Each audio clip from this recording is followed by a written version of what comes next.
watching this all day long. He's watching this and doing nothing. Now, he will say, as he has said in the past, his second tweet was a little tougher than the first tweet. He has authorized the National Guard to go and help. Those are steps that may help a bit, but the challenge of leadership is to stand up to your people when they're doing something that is wrong and tell them they need to back down. And it begins with the president, but it's not just him. The people in that building who keep saying, let's appoint a commission to look again into allegations of election fraud that have been brought to more than 60 court cases across the country and rejected out of hand.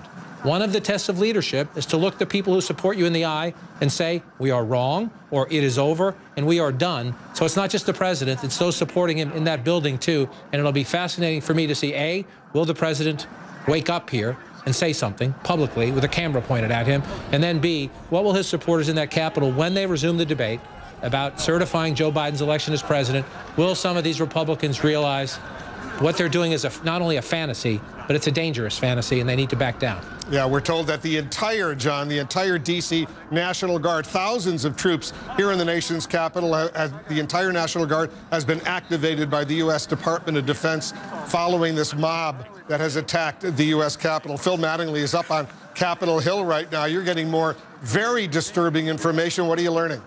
Yeah, Wolf, I was talking with a couple sources aligned with the Capitol Police who were trying to kind of walk me through what's occurred over the course of the last hour and a half. And in the words of one, they were, quote, simply overwhelmed. They did not expect that the outline barriers, the ones that are about 100 yards away from the Capitol building, would be breached. Once those were breached, they were stunned that the protesters, in the words of this individual, that the protesters actually walked up the steps on both the House side, on the Senate side, and the center steps, and then were willing to break through the windows. Now, what's been going on inside the Capitol is a couple of things. The first priority for the Capitol Police and for law enforcement inside was to secure leadership, make sure they are in a safe place. I am told they are in a safe place, the leadership as well as the Senate Pro Tem, Chuck Grassley. I'm also told that based on everything that I've been talking to up to this point, all lawmakers are safe as well. They are in an undisclosed location. We are going to keep it that way for the time being. Now, the process is what's been, I think, most unusual as the Capitol Police have tried to get their arms around this, is how to actually get the protesters out of the Capitol building right now. They have been moving kind of starting with the floors, the House floor and the Senate floor, and trying to push the protesters into a single place. I'm not going to call them protesters, push the rioters, the trespassers into a single place where they can then escort them out of the Capitol. Slowly but surely, I'm told, they are making progress. I heard Manu report earlier. They believe the Senate floor is clear. I believe they're on the path to that on the House side as well. They are making progress with that. And it appears, according to my sources, that once that is complete, they will start to move in terms of what's going on the outside of the building. But, Wolf, I will tell you right now, from my vantage point on the east side of the Capitol, you can still see the steps on the Senate side, on the House side, and the center steps. You guys have camera footage of it as well, are still packed with individuals, some of them still moving towards the doors right now. So as the words of one source of mine inside the Capitol, this is not under control yet, but we feel like we're starting to get our arms around it. Obviously, it's a very, very fluid situation, and the most interesting thing, or one of the more interesting things, Wolf, I'm mostly getting text messages from lawmakers asking me if I know what's going on. They've been moved into secure locations, and at this point, they're just looking for information because they are seeing less and know less than pretty much everybody else on the outside, Wolf. Yeah, a lot of these, and I don't want to call them protesters anymore. I want to call them rioters or mobsters. They're going to be arrested. One thing about Capitol Hill, as we all know, there are closed-circuit cameras all over the place. They have video of these rioters, these mobsters. They will be arrested if they broke windows, if they stormed the floor of the U.S. Senate and the House of Representatives. They will be going to jail, many of them, for what they are doing right now. They probably are too stupid to know that they're heading for jail at some point down the road. Brian Todd, you're up there on Capitol Hill. I want you to be safe, but tell us what you're seeing. Right, Wolf, I'll set the scene for you as we walk a little bit toward the center steps of the Capitol here on the east side, where the crowd on the actual steps themselves has thinned out a little bit in the last few minutes. Not as many people packed on the steps there. We saw two groups of riot gear-clad police coming in about 20 minutes ago, probably not more than about 30 of them, and they did not come in with any sense of urgency, but they did come into the plaza, and they moved kind of toward the south that way a little bit. again, but not with any sense of urgency. You've also seen Capitol Hill police up there on the balcony to the left side. Now we don't see them. Now you see more protesters up there on the balcony on the left side. There were some Capitol Hill police up there a short time ago, but they have since pulled back. You do get the sense that whatever police have come so far have probably gone inside the building to try to address the situation there. They have not come in force to this plaza of the east side of the Capitol. We also know there have been confrontations with police and others on the west side. That situation has been very tense. Earlier today, we saw a lot of heard and saw a lot of flashbangs going off. So that got very intense, as some people, as we've reported on CNN, have gotten injured as well, and at least one woman shot in the chest, very seriously injured. We also know that a police officer has been injured and taken to the hospital. But let's have our photojournalist Eddie Gross go past me here, and I can kind of set the scene too. Look, this was the most densely packed set of stairs. This is the center steps of the Capitol on the east front. And as you can see, still a lot of protesters there, and they don't seem to be too worried. They may get pushed out of there soon. We don't know. We don't know when larger groups of police or National Guardsmen will show up here and what they're going to do when they do. But we can tell you that this crowd has thinned out a little bit.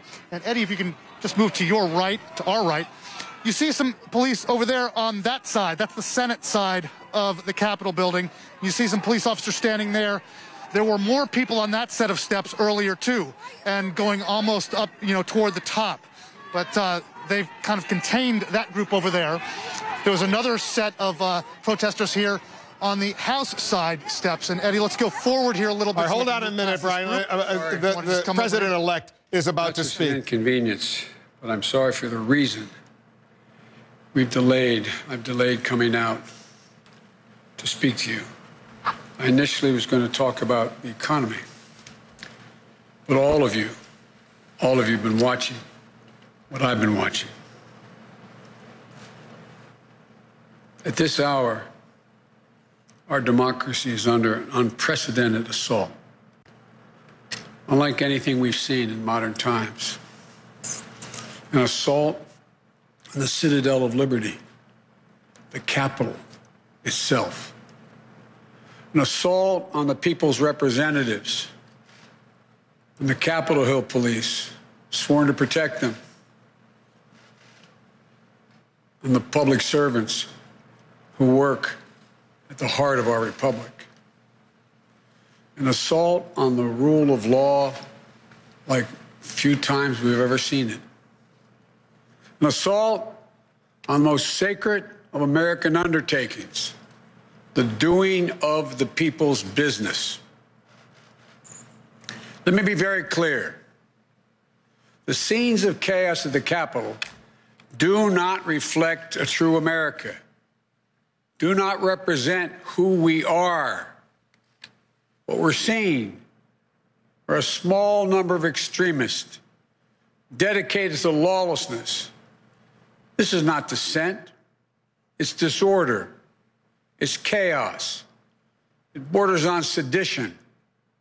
And it must end now. I call on this mob to pull back and allow the work of democracy to go forward.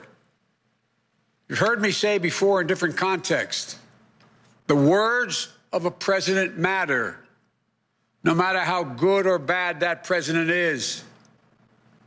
At their best, the words of a president can inspire. At their worst, they can incite. Therefore, I call on President Trump to go on national television now to fulfill his oath and defend the Constitution and demand an end to this siege, to storm the Capitol, to smash windows, to occupy offices, the floor of the United States Senate, rummaging through desks, on the Capitol, on the House of Representatives, threatening the safety of duly elected officials. It's not protest, it's insurrection. The world's watching. Like so many other Americans, I am genuinely shocked and saddened that our nation so long the beacon of light and hope for democracy, has come to such a dark moment. Through war and strife, America's endured much, and we will endure here, and we will prevail again, and we'll prevail now.